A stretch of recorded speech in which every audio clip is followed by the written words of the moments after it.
Good morning, New York. How's everyone doing? How many maps have you seen today? Not enough. We can fix that. Well, I'm here to fix that. There's a funny way maps, whoops, how did that happen? Back, stay. So I'm super psyched to be here, particularly because I've been friends with Lucy Lepard for 20 years, which is pretty thrilling, but I don't know if we've ever done anything in public together before. So to be co-keynote with Lucy is totally thrilling. And Lucy, who is an early Soho dweller and is actually from this neighborhood. My mother was born in Brooklyn, but I'm a San Franciscan. And I'm here to talk. My way of getting at urbanism lately has been through maps. And maps are ubiquitous in one sense and completely missing in another. A lot of younger people don't own maps and atlases and don't have the knowledge a map gives you.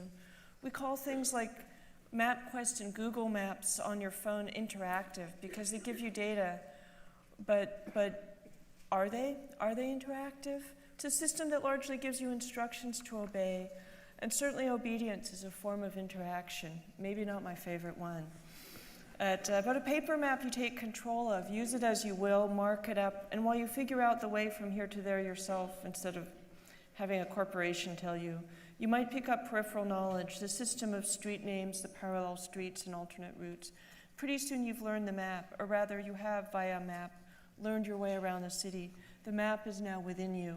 You are yourself a map, and thus it is that all of us are atlases. Anyone in this room must contain hundreds of maps of all kinds of things, from your childhood home to the way you got here this morning, to the places you avoid, the places you made out as a teenager, and everything in between. This is an art conference about cities, so why am I talking about maps? Because I love them, because I make them, because we need them, because they show us where we are in ways nothing else does, except that there aren't very many of them showing us anything more than the mainstream consensus of who and where we are anymore. This is a little snapshot from when I was making an Atlas of Laramie with the students at University of Wyoming.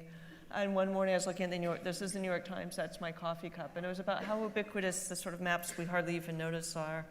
And except that, I'm not sure how many people use them, maps like that very intensively. So we have these maps that are kind of a mainstream consensus all around us now. Google Maps will show you freeway exits, and people seem to add restaurants in particular to them, creating a landscape about driving and consuming. But these things are not more real than bird migration routes, incidents of violence, property ownership, or other things that are equally mappable. They teach us what to see and by extension what not to see. So we have two problems. We're spending less time with maps, and the maps that we are spending time with are less likely to show us the world in any subversive and exciting ways. Google, writes Evgeny Morozov in Slate, intends to start making all the maps we get from them, quote, dynamically generated and highly personalized, giving preferential treatment to the places frequented by our social networking friends, the places we mention in our emails, the sites isn't it nice that they have access to all your emails? And, those of you who are foolish enough to be on Gmail, the places we mention in our emails, the sites we look up on the search engine. Conversely, the places we haven't encountered or haven't expressed any interest in encountering will be harder to find. So the bespoke map will fit you like a straitjacket and not let you get outside beyond what you already know and who you already hang out with. But that's not what maps are for. Maps are for getting you out in the world. Just like cities, they're for encountering difference, or they were.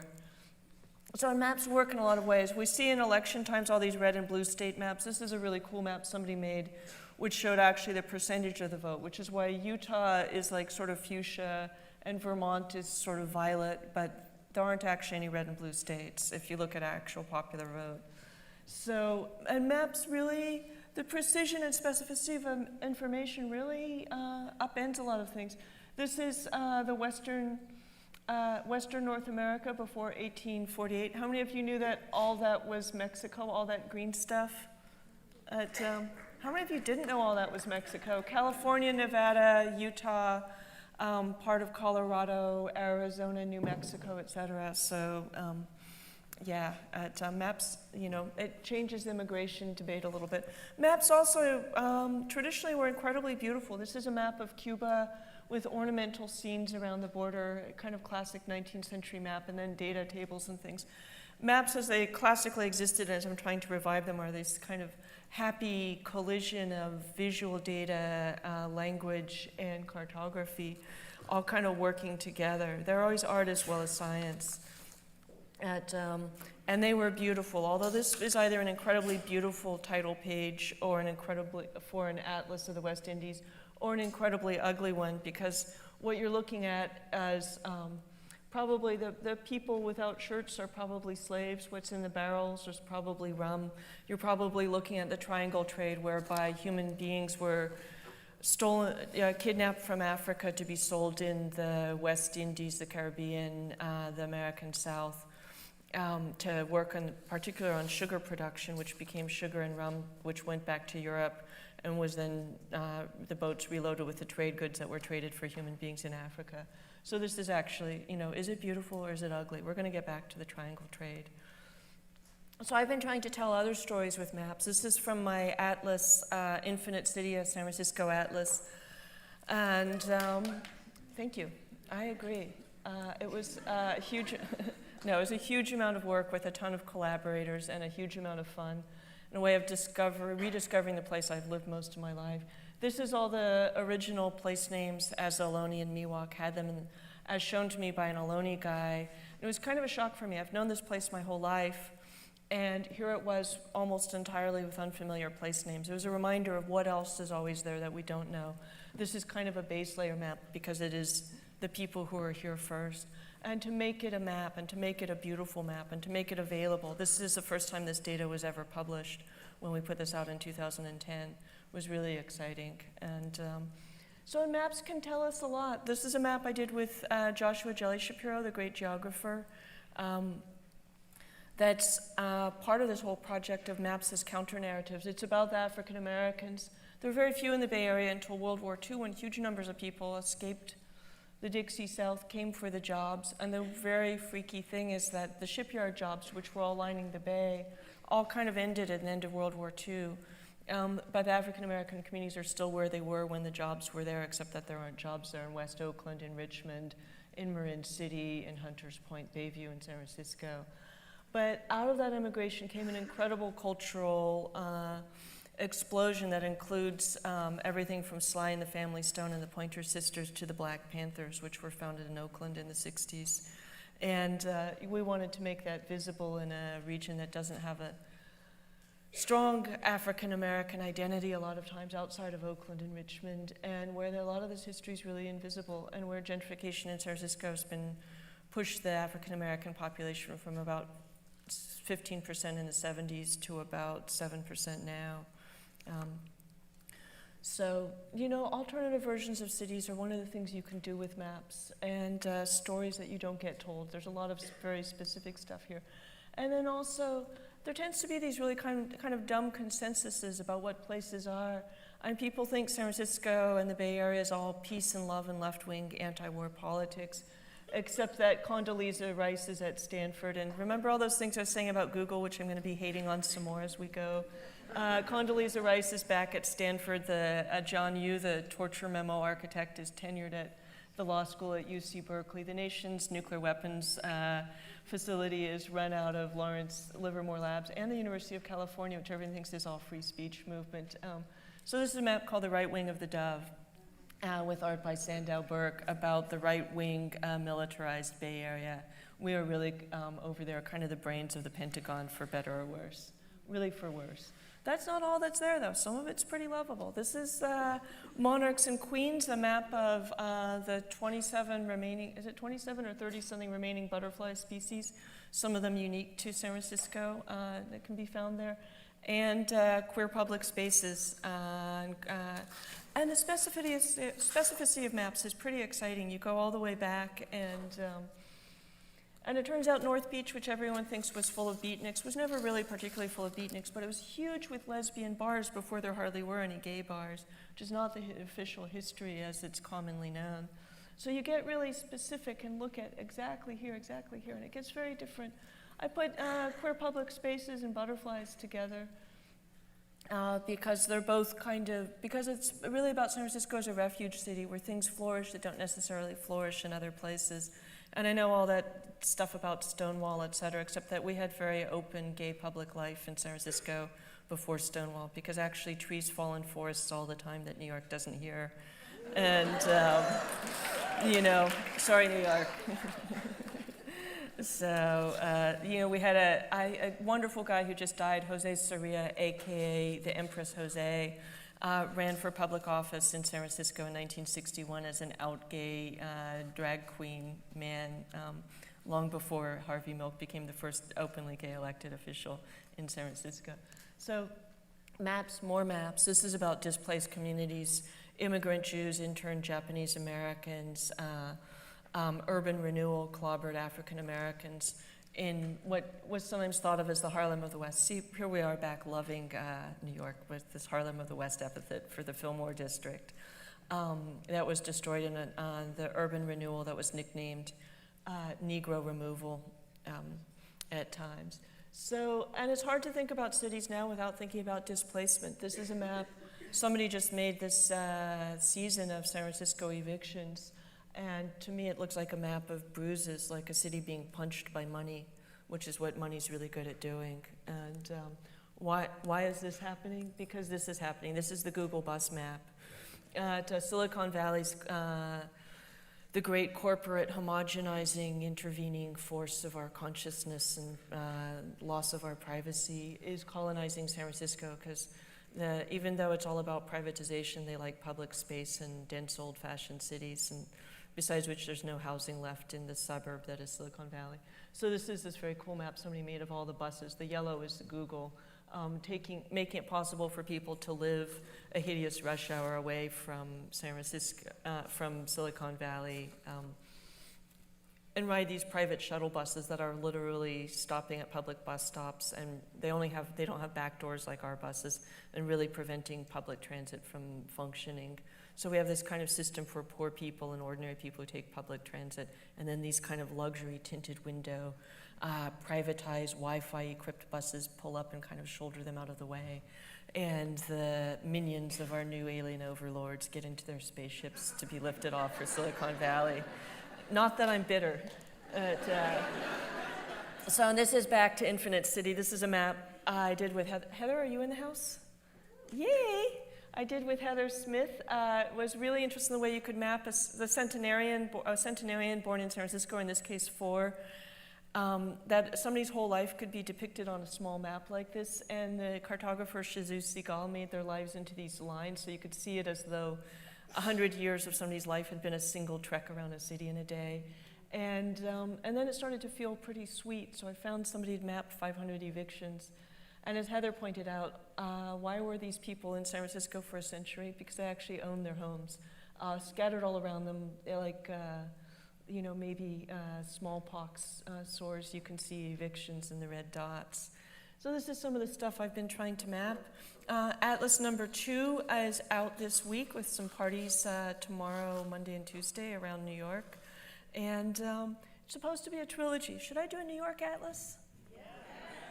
Do you all want to work on it with me? Yeah. Okay, we should have like so New Orleans, I got real involved with, thank you. It probably will be.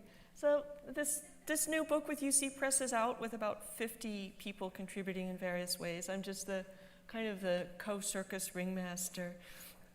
And making these maps is a crazy amount of work and a great adventure. And New Orleans is a place I got real involved with after Hurricane Katrina, particularly in investigating racial crimes that weren't made visible because the official narrative was about crazy, out-of-control black people, even though most of the poor people were actually incredibly altruistic and awesome, and the real violence was the police and the white vigilantes. But that's in A Paradise Built in Hell. But like a lot of people who came to New Orleans after Katrina, I kind of fell in love with the place and created excuses to stick around. And worked with a native New Orleanian, Rebecca Solnit, because you can't really get too deeply into New Orleans as an outsider without some inside help. This is a map that's also trying to address what is a city, where are its boundaries. New Orleans is this, is the white spot right up there, but In New Orleans is the most incarcerated neighborhood in the most incarcerated city in the most incarcerated state in the most incarcerated country in the world. Central City is that place. And you can really think of the prisons all over Louisiana as suburbs of inner city New Orleans. And this is a map of these failed systems of containment that attempt to control people through prisons, to control water through levees and the huge water systems on the Mississippi, the way that they've failed over and over, the way that people and water insist on being free. And so this is an unfinished version. There's this one with a slightly better orange loop. I was talking about the triangle trade. This is a map. This is my anti-triangle trade map, because we talk all the time about the triangle trade. So what came with those Africans from Africa when they came to the New World? Memory and culture came. In the United States, those things survived in New Orleans as no place else and became the foundation of most of the popular music you've ever listened to in your life, including jazz, R&B, rock and roll, and everything that came out of those. And, and during the Arab Spring, I was so moved to see that hip hop was a big part of the Arab Spring in different ways, and we call it the Arab Spring. We could have called it the North African Spring, because it was all across North Africa. And to see this music that had ultimately come from Africa go back to Africa as part of liberation was kind of amazing. And so this is a map of that history and its specifics in New Orleans of both the music and the liberation and the traditions of resistance and the kind of larger world in which these things circulate, because the boundaries of a city, maybe every place it's ever listened to the music that came from New Orleans is New Orleans, which is why we claim it's immortal, even though it'll probably get really troubled by sea level rise and climate change. It is already. So another map about this is an early one. That's not supposed to be a negative image. I thought I had the right one. It's called Where They At? Bounce Calls Up a Vanished City. How many of you know about bounce music? Yeah. Sorry, there will be no twerking on this stage. Maybe later. Maybe Mel Chin will do some twerking for you. But this is where it's all born. And what's crazy, it came out of the housing projects. And what you sounds like a lot of you know about the ass-shaking sexy parts of bounce. What you might not know about it is it's deeply and passionately geographical. As New Orleanians have a relationship to place and a sense of memory and a sense of public life that's sort of missing comparatively in the rest of the United States. And you shout out about your housing projects, the schools you went to, et cetera. And after Katrina, the projects got shuttered. The schools all turned into kind of conservative, sometimes militarized charter schools, and their names got changed. And so this is a whole map of a New Orleans that disappeared everywhere except in music, where it lives on. And with fantastic art, an amazing essay by the New York music writer from Jamaica, Garnett Cadigan. And there's so much more I could say. I see this thing sort of, I don't know if you know, we have this clicker. I'm at 18 minutes and 7 seconds. And so this is the last map I'm going to show you. It's called Lead and Lies, Mouths Full of Poison. It's about what you don't see in cities that shapes them anyway. The base map is a map some scientists made of lead concentrations in the soil in New Orleans. The map's gorgeous because the designer Leah Chandra at UC Press tends to make everything that way. And the ornaments covering it, that looks so ornamental from a distance, each of them is a lie in history. For example, at May 25th, 1862, General Butler of the Union Army infamously decrees that either women of New Orleans will pretend that they don't despise the occupying Union Army, or the Army will pretend that they are members of a despised profession, prostitutes. And it goes on to Congressman William Jefferson's sentenced to 13, actually almost at New Orleans now, I think the mayor's on trial, the congressman's in prison. They've got, they've got a level of corruption there that's pretty amazing. And so this kind of corrosion you don't see, because that's one of the things I'm interested in. What do you not see on a conventional map? How do you make it visible? How does this process of making visible bring us more deeply into cities? And we talk about it often as stories, as visual representation, but there's something that happens with maps in particular that gives you that precision and specificity I've been having a lot of fun with lately, that lets you talk about, the Silicon Valley takeover of San Francisco, or toxicology, or rising ocean water, or original place names, as nothing else does. So I'm not sure that was a keynote, but I am sure that it's 19 minutes and 58 seconds. So thank you so much.